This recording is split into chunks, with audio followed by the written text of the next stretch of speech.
Since independence in 1973, as a country, the Bahamas has done well in sports in any number of disciplines around the world. Even pre-independence, there was notable success in track and field and sailing. But within the last 10 years, we've witnessed a steady stream of success in many other disciplines. One of those disciplines is basketball, more precisely, women's basketball.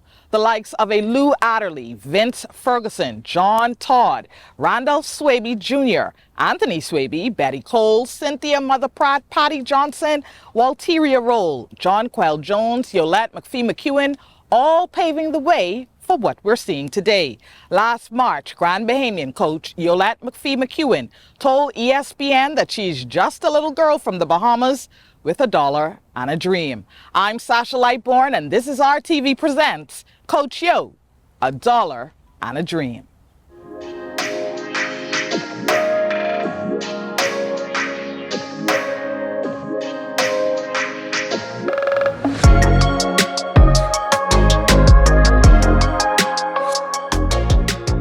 Yolett Alicia McPhee-McEwen was born on April 30th, 1982 in Freeport, Grand Bahama. Her parents worked at Grand Bahama Catholic High School. Her father, Gladstone Moon McPhee, was the head boys basketball coach, and her mother, Daisy McPhee, was the school's principal. Moon, as he is affectionately called, is a legendary basketball coach in Bahamian sports. In many ways, he still sees her as that girl from Grand Bahama. She's my baby. She is my baby. So I've seen her. Came from tiny tot right up, and I know how hard she works. I know when to bother her, I know when to leave her alone when it comes to basketball. And we have a good relationship, and I'm proud of her. From very early on, Moon says her love for basketball was clear. She wanted it from the beginning. She was always ready to go, and whether or not I'm tired or not, we have to be out there. So we leave home about 4:30, and we get started at 5 o'clock. We go about for an hour and a half, and then she comes back home, get ready for school, just get herself some to eat, and then we come back in the afternoon, around 4 o'clock, to wake out. So we were junkies. We weren't drugs, but we were some basketball drugs. And if you know anything about Moon, his famous college coach daughter emulates his coaching style. Gritty, in your face, passionate, but all in love. Sometimes I look at her on the sideline, I say, damn, look at me. That's all I say, look at me, Yeah, she have a lot of my, she's feisty, she go after the players because she expects them to do better, and that's me, You win your game in practice, and so when you get into the game time, you should not be making mental errors. And I understand how that make coaches feel. So yeah, I'd say a lot of her and me. Yolett graduated from Grand Bahama Catholic School in 2000. Although she initially signed with Florida Atlantic University out of high school, she attended Miami-Dade Community College for 2 years as point guard on the women's basketball team. In the 2001-2002 season, McPhee-McEwen earned all-state honors and averaged 9.0 points and 6.9 assists, ranking number 3 nationally in assists per game. All this while graduating from Miami-Dade with a 4.0 GPA in 2002. Coming up next, we'll hear from the coach who has been by Coach Yo's side at Ole Miss the longest. For her to give me that opportunity, she saw something in me and just brought us together. Stay tuned. You're watching RTV Presents Coach Yo, $1 and a Dream.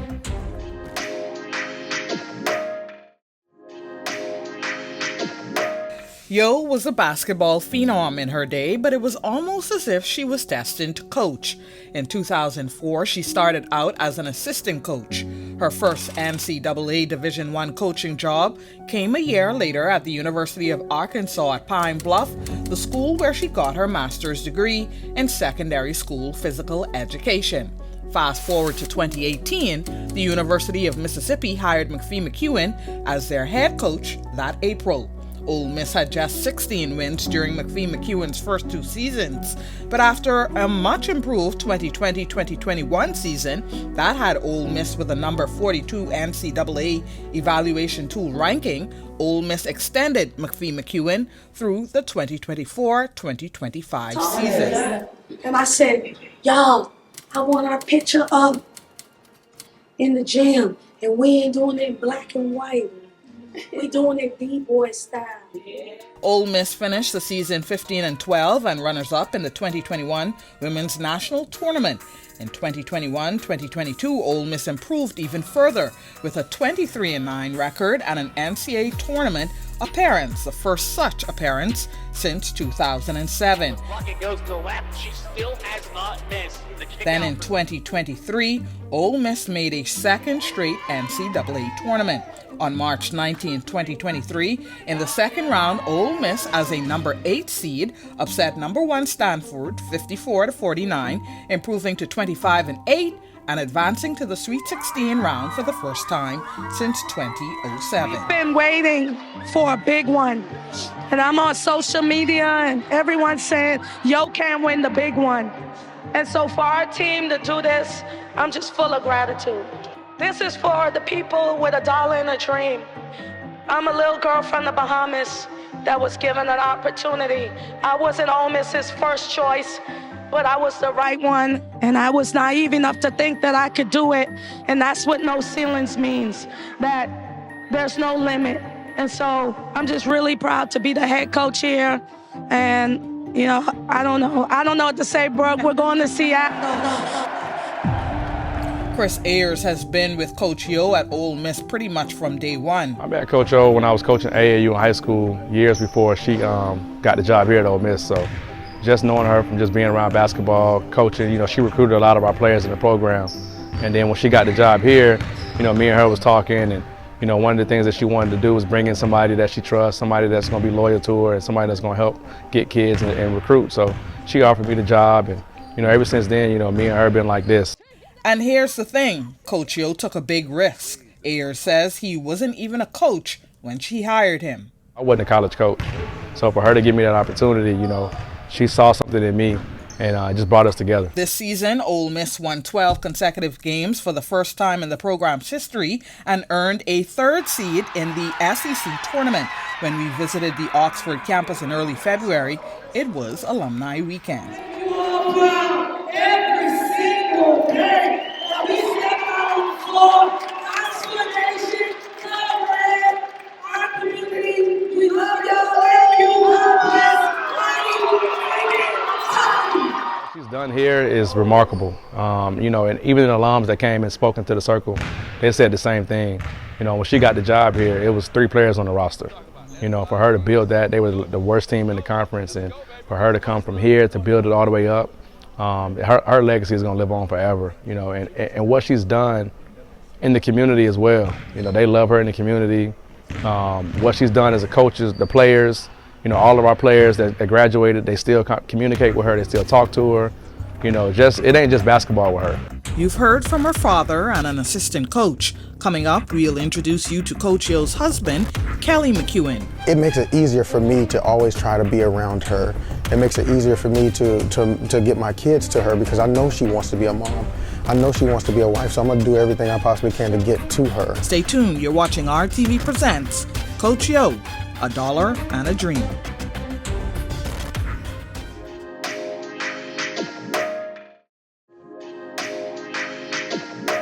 There's more to Coach Yo than just the coach. She's the wife of Kelly McEwen, and together they have 2 beautiful daughters, Yasmin and Yuri. You see the fiery woman that's on the sideline. Of course, I see that as well, but not in the house. In the house, I tell people all the time, she's soft as hot butter, you know, because she's a sweetheart of a person. She is really caring. She loves people. She just, anything that breathes, she wants that, whatever is around her, to succeed and have fun and just enjoy life. You know, she's a breath of fresh air for me, my family. The kids love her, of course. I'm talking about the players, but her own kids love being around around her. I love being around her. Our dog loves being around her. You know, so but she's more than just a coach to me. She's more than just a mom to me. She's my wife, of course, but she is like nobody's perfect, you know, but she's damn close. Kelly is often by her side, and if you've ever witnessed an Ole Miss game, Coach Yo never sits down. She coaches with fire and passion, but if you look opposite her and the team, Kelly is there, never seated and coaching as well. But when the lights are off, the ball stops bouncing, and the paperwork is done, McEwen must still fill the role of wife and mother. The respect level that she has for me and the respect level I have for her always got to be at an all-time high. And it has to be. We have conversations about business, not necessarily basketball. I'm talking about like actually having our own businesses on the side, or me trying to do something for the family to make more money for the family. You know, vacations, where we're going to try to go to next, where we're going to take the kids on vacation. Is this a smart place to take the kids? You know, just because it may be Vegas, but guess what? The kids are gonna have a good time, you know? But we always try to make sure that whatever we're able to do, we're gonna do it together. If one person doesn't like it and the other person does, we're not doing it. You know, so it's always, we're going to be on one accord. Are we perfect with that? No, not at all. So we have a lot of conversations, we communicate like crazy. Sometimes I tell her that you just don't talk to me much, and then I look at the text, I'm like, oh yeah, she did tell me that. You know, so a lot of humbleness as well in my part, from my part and from her. But the thing is, at the end of the day, whatever decisions we make, whatever conversations that we have, whatever we decide to do, whatever actions we're doing together, as long as it's God first and family right after that, and everything mixed with love, we're gonna be fine. And I was candid with Kelly. I asked him, is it difficult being the husband of a famous, successful coach? It's really sacrifice for whoever's going to be with her. And I thank God that he allowed me to be that person, because for me, I'm a sports guy. I love sports, you know, so that definitely helps to love sports. But bigger than that, I have 2 daughters. I love women. I love women's sports. I love girls' sports. I want them to be successful just like the men's sports, and I want them to have the same type of recognition. So when I have a wife that has that type of platform, and she has that type of persona and that caring heart, it makes it easier for me to always try to be around her. It makes it easier for me to get my kids to her, because I know she wants to be a mom. I know she wants to be a wife, so I'm gonna do everything I possibly can to get to her. So that way she can still do the job without taking a step back for the job because of the family. Kelly also doesn't seem to be moved by the stardom that comes when his wife steps in a room or on the court. In fact, in many cases, he facilitates it. They're going to ask for autographs, they're going to ask for pictures, and sometimes they won't even ask. They just look at her and stare. And I catch their eye contact, and I was like, "You want a picture, don't you?" "Yes." Come on, and I'll be there. I'm usually the guy. When Yolett takes a lot of those pictures, it's usually me that's actually taking them. You know, so I love that part of it. I love to push her in front to make sure that she can be the one that's recognized. You know. Does it get tiring though? No, I'm not. We're not finished. Tiring will be when we retire. That's what it will be. Now, when we go on vacation and somebody notices her, most people that's in that type of limelight was like, no, I'm on vacation or whatever. She accepts it.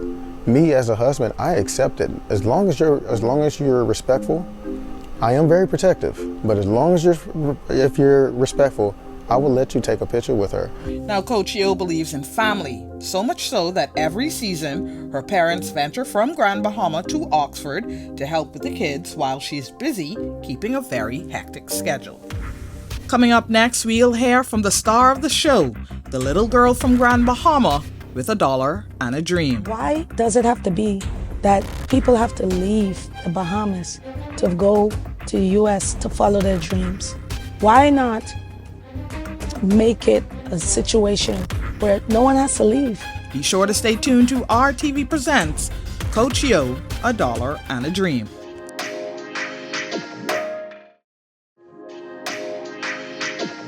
From humble beginnings, or rather, just a little girl from the Bahamas with $1 and a dream. That little girl is running a D1 college program with 17 staff members and a program she almost literally built from scratch. I think a lot of people forget, Sasha, that I'm not from here. I'm not from America. So I was born in the Bahamas. So in the Bahamas and raised in the Bahamas.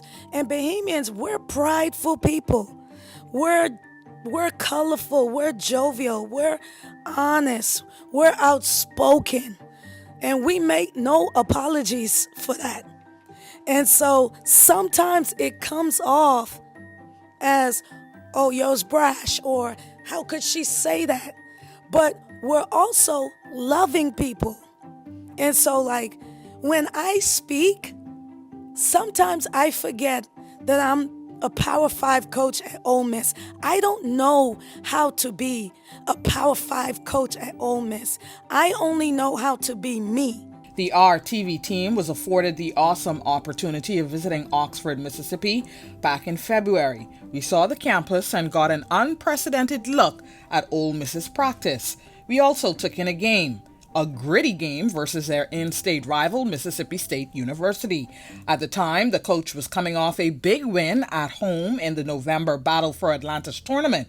She's the first Bahamian coach, male or female, to achieve such a feat. We're not the same team. In the Battle for Atlantis, we had our starting point guard. At the Battle for Atlantis, our starting point guard tore ACL.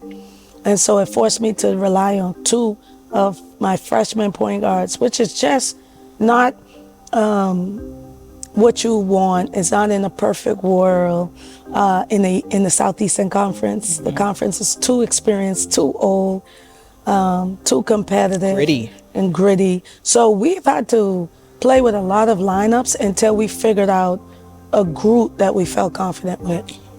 Her in-your-face style resonates on the court, as she is more a part of the team than coach in some instances. The standard is the standard for sure, and we have a culture here, and I think my players understand that I'm willing to lose every game if it costs for me to fight for the culture. So I guess the new generation call it standing on business. So I mean what I say. I'm very passionate about our philosophy we defend. We dictate and disrupt. And I spend a lot of time off the court with the players, which allows me to coach them in the manner that I coach them. And just how much of that style does she admit comes from her dad? I think I get it from him, but I also get it from a bunch of different places. I get it from, my mother too. She's very passionate about education and what she's done. And just growing up, I've learned passion. And then Bahamian people, you put a Lakers game on, or a Dolphins or Miami Heat game on, or you talk about Junkanoo, you'll see passion. We're passionate people, we're colorful people. So I just think it's just a part of who I am as a Bahamian. She's motivated by a passion for the growth of women in this sport and women in leadership, as well as the development of the sport back at home. I have a foundation, a nonprofit foundation, No Ceilings with Coach Yo Foundation. And my focus is women and children through education and sports. That's what I do. So, anytime I could speak on the behalf of my players, anytime I could challenge people to step up and support and get on the bandwagon of women's sports and understanding how popular it is, I'm going to speak on it. That is something I'm prideful about.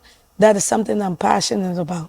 And while she enjoys this well-deserved success on the court, she is still keenly interested in what's happening at home. She believes there's a need for more mentoring of younger players as the battle begins at the grassroots level.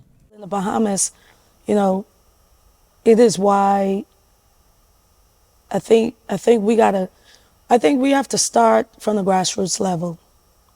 High school, even before that, primary school. We really have to start young. And we have to expose the youth to possibilities that are out here. And I know that was the difference for me. When my daddy used to let me come over here and play AAU, you can't be what you can't see. Maybe we need to start our own AAU of all sports. where it's the developmental league. Right now, my daughter is 11, one is 6. They play youth sports. I don't see enough of that happening. Why does it have to be that people have to leave the Bahamas to go to the US to follow their dreams? Why not make it a situation where no one has to leave and we can just build it and people come and get us out of there? Because our education back home is fantastic. The family support most times is really good. Even from your village, your community, just things that can get lost when you come over to the United States. And don't think for a minute that she doesn't keep her eye on how the country is running, even hinting at a stint in politics once she's done coaching. So it's too crowded. Nassau should have 3 public gyms. When I went to Europe, this past I was in Spain, and I went to an academy. I could not believe it had like 15 courts in there. 15 courts. People just in there training every single day. Multiple teams. And the people in Spain put the money behind it. Okay? So we have VAT. What is the VAT? Why can't some of that go to youth sports? I bet people wouldn't have a problem paying for that. I mean, that's what we're doing all over in the United States. We're tax-paying citizens.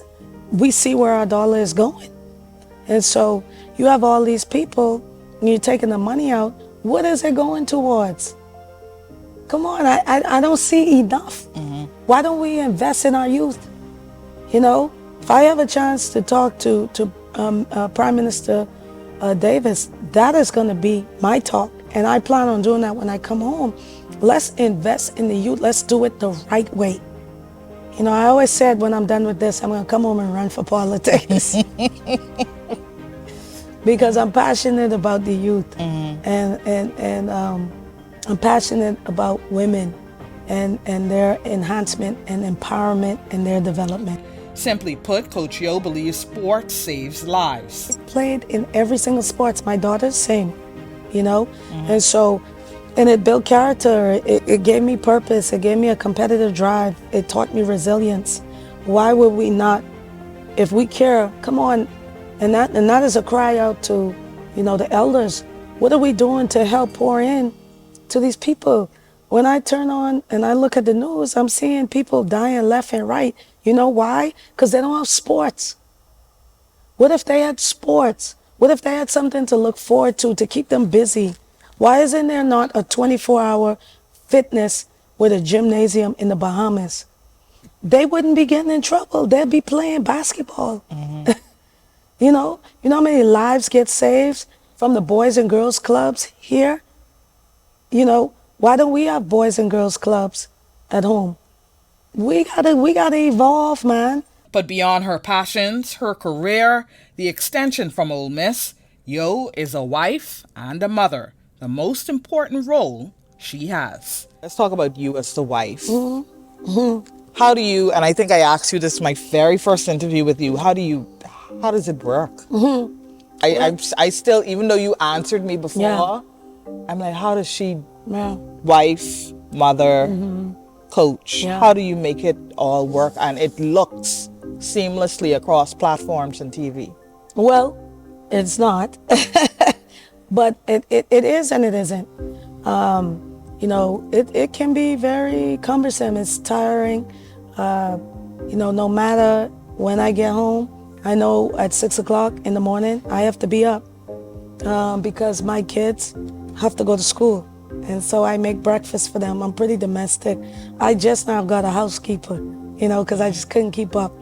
And then I think I know for sure my husband of almost 17 years has just been incredible for me and has been a resource. My parents that come during the season and they're there around, my kids, my mom was a teacher. So anything, maybe if I didn't have time to read with my daughters, she picks up the slack or works on their handwriting. It takes a village. Do you ever feel any regret? Oh, I may miss Yaz's game or Is there any regret, any There are emotion? times, I mean, for sure, there are times when I feel like, you know, I'm missing it. But I also know how much she loves traveling and nice things and and being exposed. And my job, my career does that. And so it's a give and take. And, you know, I think my husband, he's the backbone of it all. You know, he understands, he supports me, and I don't think I could be successful without him. During this last season, Coach Yo got her 100th win as head coach, only the second coach to do that in Ole Miss basketball history. She was also named ESPN Coach of the Week, a huge feat for the little girl from the Bahamas. Her team finished 12-4 in conference play and finished 3rd overall in the SEC conference. Now, in many ways, her story is still being written, and we all hope to have a front row to see it. For RTV Presents, I'm Sasha Lightborn. Thanks so much for watching.